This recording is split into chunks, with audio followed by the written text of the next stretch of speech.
My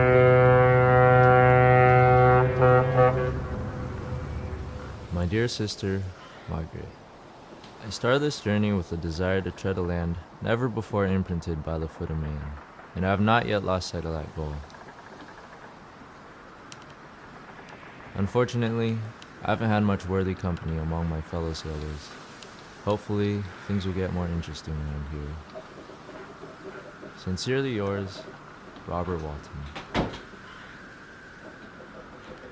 Captain Walton, a strange man has awakened.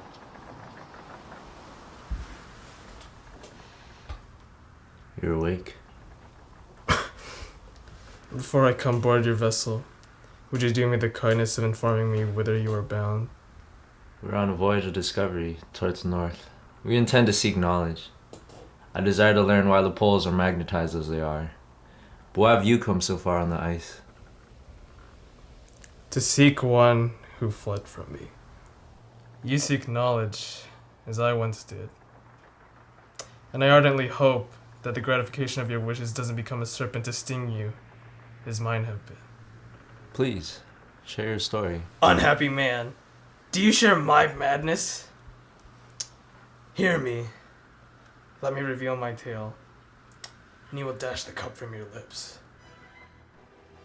As a child, I loved natural philosophy, and my dear cousin Elizabeth. It was my mother's dying wish that the two of us be wed one day, but I was a good student and went to a university in Germany. School, however, never interested me as much as my own work. I began a secret experiment. I worked alone late at night in my lab.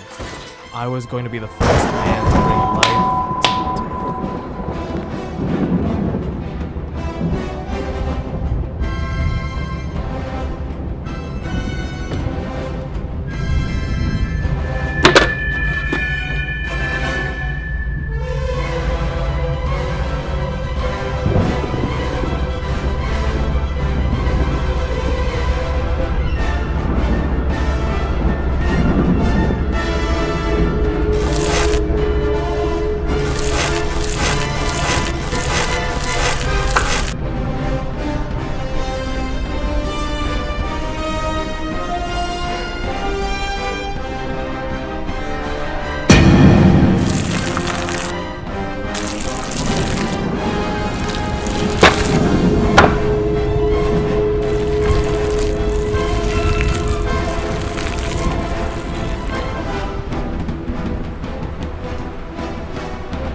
And then, my fate was sealed.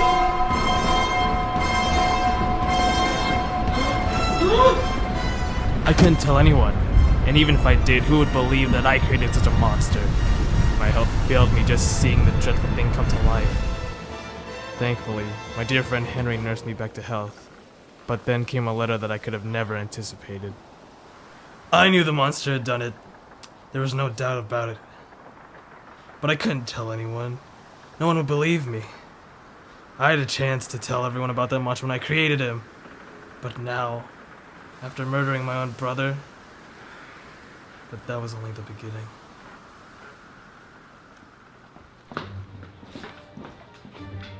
My dear Victor, I had hoped I'd see you again soon, but not under these circumstances. Have you heard anything new? Yes, they found the murderer. It's dreadful. Do you remember Justine? Sweet Justine, the one we took in? She's like a mother to us. Surely they're not blaming her. There's no evidence, but she's done denying it. She's the only suspect, and she's conceding to her sentence. Death. Of course she hadn't done it. It has to be a mistake. The High Court of Geneva sentences Justine Moritz to death by hanging for the murder of William Frankenstein. Obviously, Justine hadn't done it. She confessed to a crime to which she had no involvement, but I was to blame. I was as guilty as the monster who murdered William in the first place. That makes two beautiful, innocent people who died at my hands. I couldn't face Elizabeth or my father. I had to get away, but that demon wasted no time.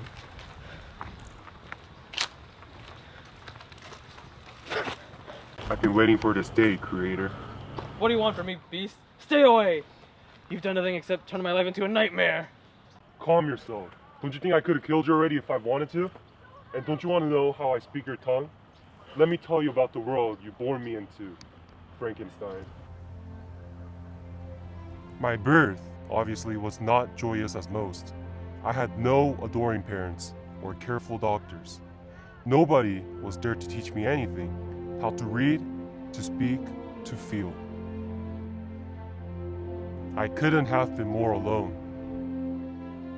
And I too learned the words of Paradise Lost, the sorrows of Werther, and Plutarch's Lives were my first views of the world.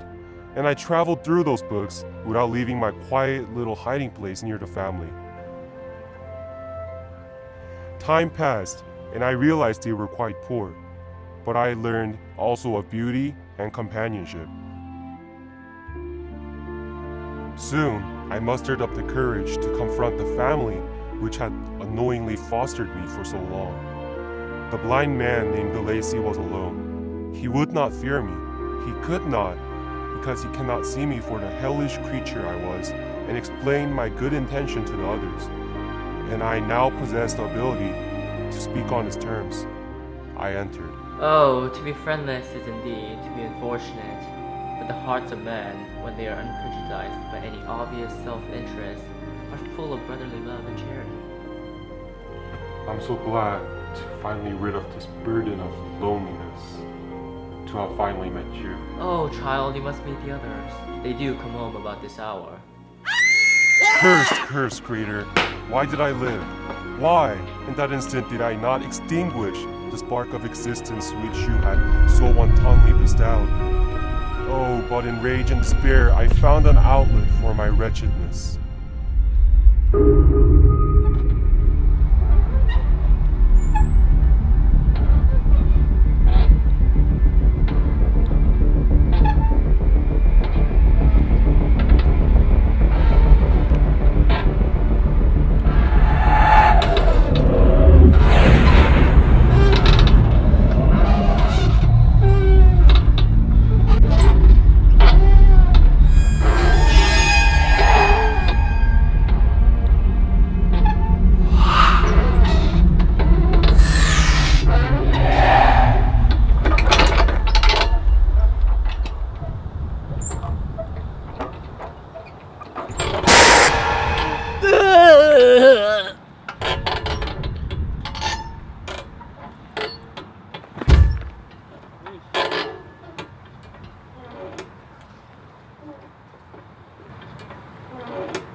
I thought I had stumbled upon you at first, but it was someone much more innocent and beautiful.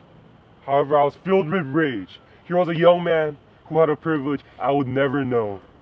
Acceptance. Where were the crowds chasing after you? You hellish fiend! I knew those children were your victims! You! Calm yourself, unfeeling creator, before I slay you like I did them. I have a preposition for you, and if completed adequately, I will flee from your presence evermore.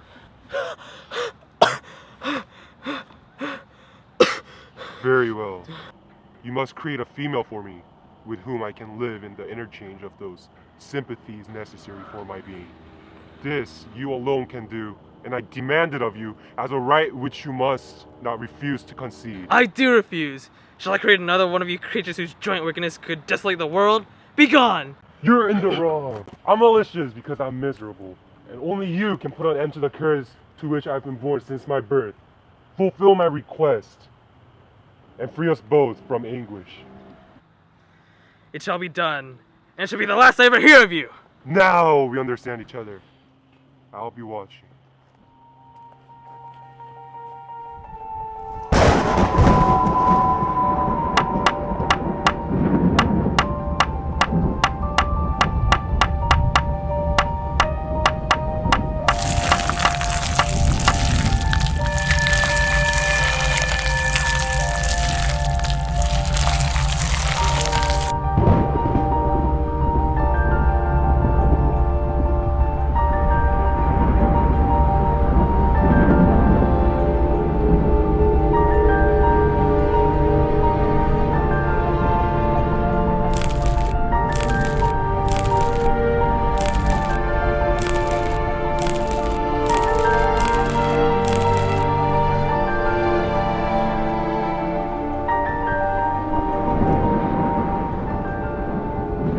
This nightmare's almost over.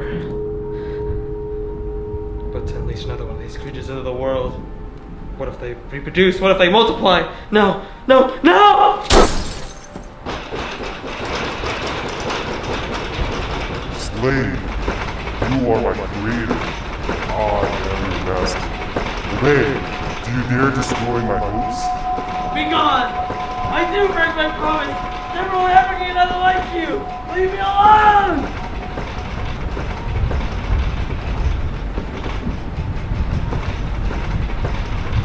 It is well. I go. But remember, I shall be with you on your wedding night.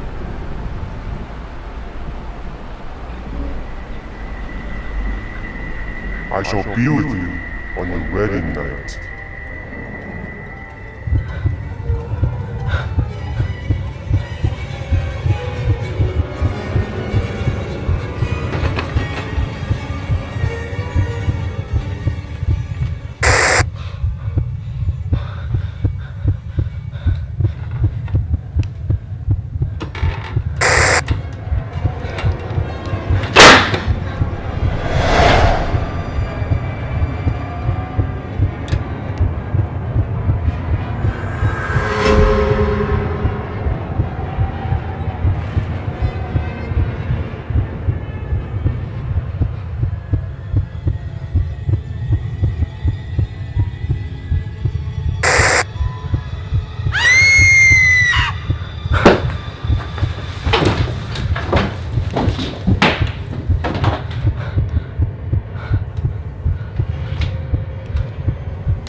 I was hurried away by fury.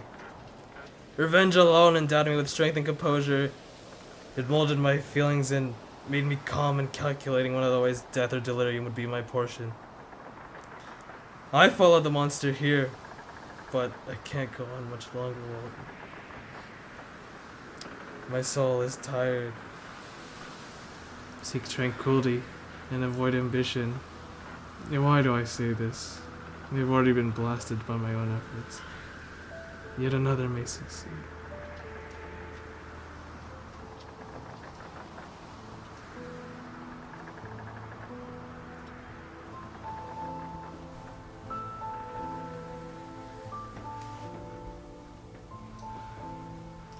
Oh, Frankenstein, generous and self-devoted being. What does it avail that I now ask thee to pardon me? I who irretrievably destroyed thee by destroying all thou lovest. Alas, he is cold, he cannot answer me, and now it is ended. There is my last victim. Yet, even that enemy of God and man had friends and associates in his desolation. I am alone.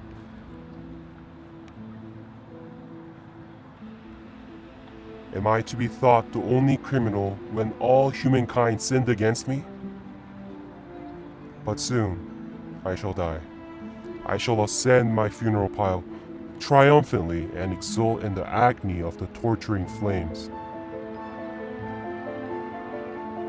My spirit will sleep in peace. Or if it thinks, it will not surely think thus.